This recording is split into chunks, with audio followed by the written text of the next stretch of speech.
Bonjour, voici donc la quatrième partie de la vidéo 5 concernant la famille Mercure, où donc je vais vous expliquer les significations des lames 30 à 32. Alors, je rappelle toujours que donc je puise l'essentiel des informations dans le livre officiel de ce jeu Le Grand Oracle français, qui a été conçu donc par Ludovic et Fabien. Et j'agrémente de temps en temps les cartes selon mes expériences personnelles dues à mes nombreux tirages. Donc ces 16 cartes, donc qui vont de la carte 19 à la carte 34, les auteurs l'ont appelée la famille Mercure, étant donné que Mercure est une planète de communication, de pensée, c'est plus donc dans la conception des choses, on est dans le mental. Alors dans la première partie de la vidéo, j'ai expliqué donc les lames de 15 à 22, donc la mouette, le torrent, les fourmis et les boules. La deuxième partie concernait donc les lames 23 à 25, la tour, la roche et la girouette. La troisième partie de la vidéo 5 concernait les lames 26 à 29, donc les allées, le labour, la grange et les noix. Je vais mettre en bas de la vidéo donc les liens de ces trois vidéos si des personnes souhaitent les visionner ou les revoir. Et donc, dans cette quatrième partie de cette vidéo concernant la famille Mercure, je vais donc vous expliquer les lames 30 à 32, à savoir les feuilles, l'évêque et la sécheresse. Alors avec la carte 30, les feuilles, il y a pour la première fois, donc à partir de la numéro 30 de cette carte-là, l'étoile qui est graduée donc d'une façon un peu plus négative dans la mesure où elle se situe à gauche. Jusqu'aux cartes 29, il y avait donc l'étoile qui est une petite subtilité supplémentaire que les auteurs ont choisi de mettre, indiquant une connotation positive ou négative, qui était plutôt à côté, donc à droite, à côté de la croix blanche, qui est plutôt toujours une influence positive et heureuse, mais à partir de la carte 30, donc des feuilles, on voit donc que cette petite étoile est plutôt du côté de la croix qui est sombre, et donc avec une connotation un peu plus négative, un peu plus difficile, on va dire. Donc, concernant les feuilles, il faut toujours avoir le sentiment qu'il s'agit d'une carte qui demande un certain sacrifice. Pensez aux feuilles qui tombent donc de l'arbre et qui le rend donc tout nu, qui tombent au sol. C'est un sacrifice à faire, mais c'est un mal pour un bien, étant donné qu'avec le printemps, il y aura des nouvelles feuilles aux arbres et que les feuilles qui sont tombées vont servir à nourrir la terre, à lui donner donc de l'engrais pour qu'elle fructifie mieux. Alors, côté amour ou affectif, lorsque cette carte sort dans un tirage, il y a donc une nécessité de trouver un sacrifice à faire ou un compromis pour retrouver une bonne entente dans le couple. Certaines concessions sont vécues comme un sacrifice, mais qui devront être nécessaires pour débloquer une situation donc dans le couple qui pourrait être difficile. Côté matériel ou financier, cette carte indique qu'il y a besoin de faire un crédit pour avancer dans la vie ou donc réaliser un projet. C'est donc une contrepartie qui est nécessaire pour avancer. Donc pour acheter un bien ou pour faire des achats qui sont importants dans notre projet. Côté professionnel, il y a également cette notion de sacrifice qui est donc mis à l'ordre du jour, qui sont peut-être difficiles à faire, mais qui peuvent s'avérer donc très bénéfiques. C'est comme accepter un échec pour progresser, ou alors on peut faire, c'est-à-dire on accepte, on refuse un poste pour un autre qui est plus profitable, ou alors on accepte un poste malgré qu'on aimait très bien le précédent, mais qui ce nouveau poste nous permettra de progresser. Côté santé bien-être, il se peut qu'il y a une opération qui est nécessaire pour guérir, hein. Voilà, les feuilles qui tombent, ça pourrait être aussi une opération qui oblige à se couper de quelque chose de son corps pour aller mieux.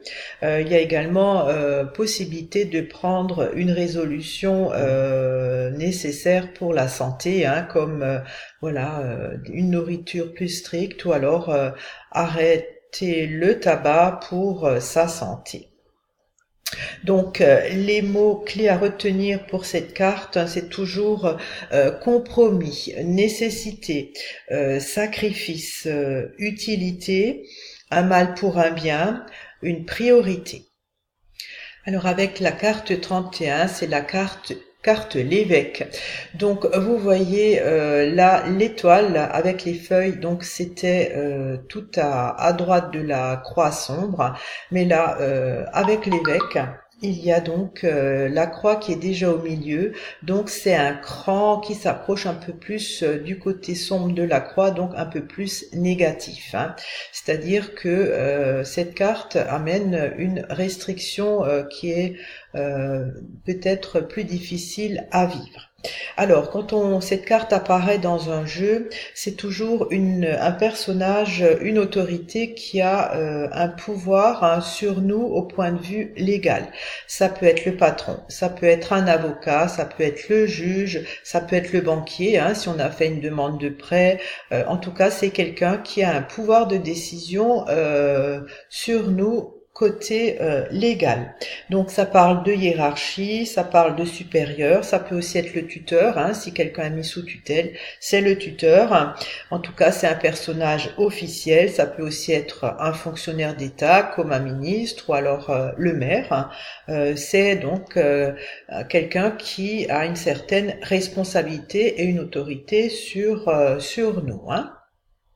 Alors, côté amour affectif, si cette carte sort, il faut voir qui est dominant et dominé, hein. Il y a toujours une relation de pouvoir, et donc il se peut que la personne vit avec un partenaire autoritaire, ou alors c'est elle qui exerce un pouvoir dominant sur l'autre, hein. Il faut voir donc les autres cartes. Concernant donc le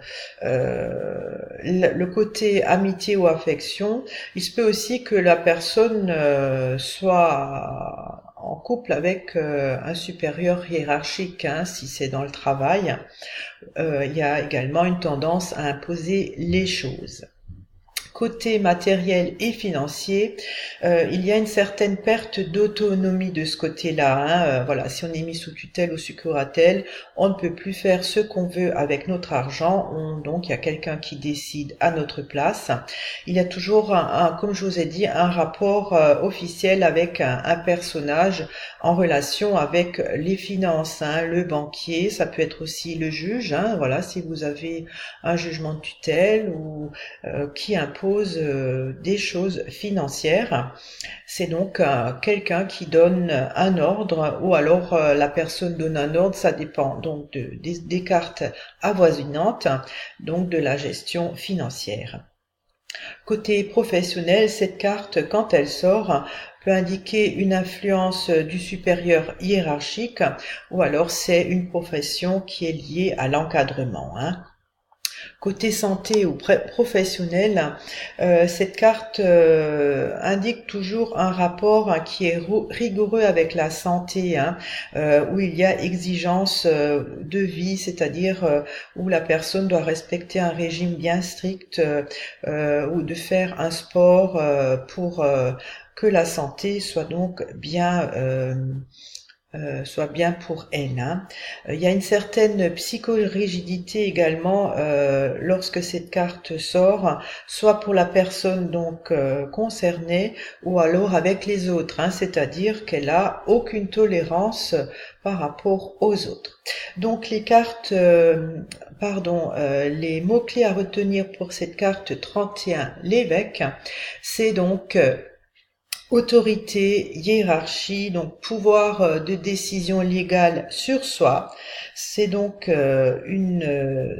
la tutelle, un supérieur, un personnage officiel. Avec la carte 32, la sécheresse, il y a toujours une connotation de privation, hein. Vous voyez, la terre se craquelle, il n'y a pas d'eau, c'est sec, c'est stérile.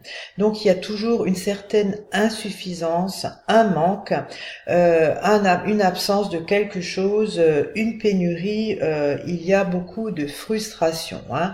On n'arrive pas à s'épanouir, rien ne pousse. Côté amour affectif, il y a donc de l'insuffisance au niveau de ce côté-là, hein, une carence sentimentale ou alors de la frustration sexuelle. Il se peut aussi qu'il y ait un manque de sociabilité par rapport aux autres, hein. On n'arrive pas à avoir des liens avec des personnes autant qu'on souhaiterait. Côté financier, c'est pareil, hein, donc il y a des revenus qui sont insuffisants, on doit se serrer la ceinture, il y a un manque de confort, ou alors il se peut très bien qu'il y ait une absence de projet, justement dû à un manque d'argent.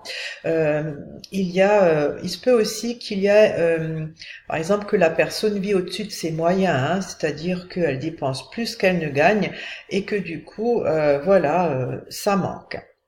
Côté professionnel, cette carte peut indiquer une absence de travail ou d'activité, ça peut être une période de chômage, il y a en tout cas de la frustration au niveau de la profession, alors il n'y a pas de plaisir, il n'y a pas d'évolution, si le terrain de l'emploi et de l'activité professionnelle est sec, il n'y a rien qui puisse épanouir la personne. Côté santé, bien-être, il se peut donc que quand cette carte sort, il peut y avoir un manque ou une carence au niveau de la nutrition, un manque de vitamines ou alors un manque de repos ou un manque d'activité. Des choses quand même déséquilibrantes pour l'organisme.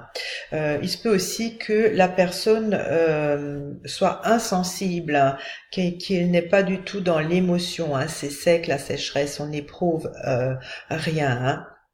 Donc les mots-clés à retenir pour cette carte, la sécheresse 32, c'est toujours donc privation, insuffisance, manquement, lacune, défaut, une carence, une pénurie, en tout cas c'est une carte de frustration.